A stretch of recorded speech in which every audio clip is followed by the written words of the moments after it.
एक तरफ जहां चीन और अमेरिका की तनातनी बढ़ती जा रही है, वहीं दूसरी तरफ भारत को भी चीन से निपटने के लिए अत्याधुनिक लड़ाकू विमानों और पनडुब्बियों की जरूरत है।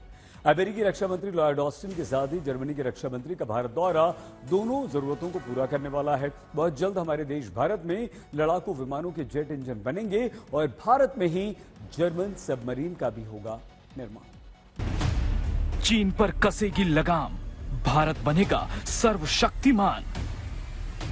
अरुणाचल से लेकर लद्दाख तक समय समय पर हिमाकत करने वाली चीन पर लगाम कसने के साथ ही हथियारों के क्षेत्र में भारत के सर्वशक्तिमान बनने की शुरुआत हो चुकी है।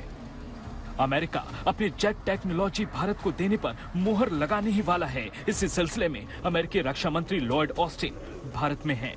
लॉयड ऑस्टिन जहां रविवार को सिंगापुर से सीधे भारत आए, वहीं जर्मनी के रक्षा मंत्री बोरिस पिस्टोरिस सिंगापुर से इंडोनेशिया होते हुए 4 दिनों के भारत दौरे में हैं। ये दोनों ही दौरे रक्षा क्षेत्र में भारत की आत्मनिर्भरता के लिहाज से बेहद खास हैं। अमेरिका जहां भारत को जेट टेक्नोलॉजी ट्रांसफर करने के अंतिम पड़ाव पर है, वहीं जर्मनी भारत में ही 6 सबमरीन बनाकर देगा। यानी ये फाइटर जेट की मशीन हो या सबमरीन, ये दोनों मेक इन इंडिया होंगे, यानी भारत में ही बनेंगे।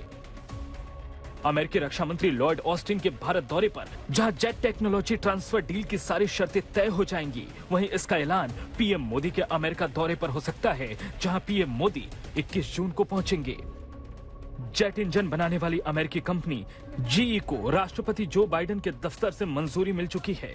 इसके तहत F414 जेट इंजन की टेक्नोलॉजी ट्रांसफर का रास्ता साफ हो गया था। अगर भारत अमेरिकी डील फाइनल हुई तो ये इंजन भारत में ही बनेंगे। ये जेट इंजन भारत के लड़ाकू विमान तेजस मार्क 2 में लगाए जाएंगे। तेजस मार्क 2 मिराज 2000 और MiG-29 विमानों की जगह लेगा। ये रक्षा निर्माण के क्षेत्र में भारत की आत्मनिर्भरता की दिशा में एक बड़ा कदम होगा। रूस यूक्रेन युद्ध के बाद पीएम मोदी ने भी इसे ही मूल मंत्र बताया था। विश्व की आज की स्थिति हमें सिखाती है कि इसका मार्ग एक ही है,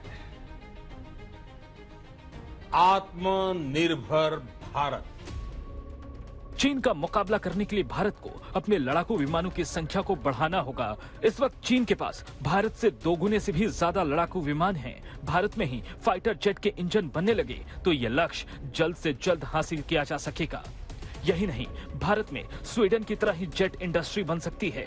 इसी तरह समंदर में चीन का मुकाबला करने के लिए भारत को पनडुब्बियों की भी सख्त जरूरत है। भारत की 16 में से 11 पनडुब्बियां 20 साल से ज्यादा पुरानी हो चुकी हैं। इसी कमी को जर्मनी और भारत के बीच होने जा रही सबमरीन डील पूरा करेगी।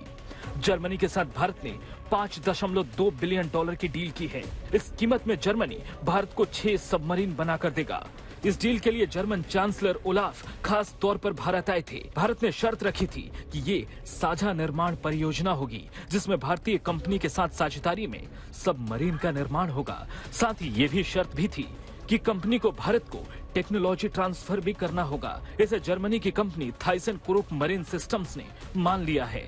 ये समझौता भी रक्षा उत्पादन में भारत की आत्मनिर्भरता की ओर बड़ा कदम है। 3 साल की कोशिशों के बाद आज करीब 1000 स्टार्टअप तकनीक के क्षेत्र में काम कर रहे हैं। ये ड्रोन्स और मिसाइल डिफेंस सिस्टम के पार्ट्स बना रहे हैं। लिहाजा चीन पर लगाम कसने के साथ ही भारत खुद को रक्षा निर्माण के क्षेत्र में एक बड़ी ताकत बनाने में जुटा है। आज तक ब्यूरो।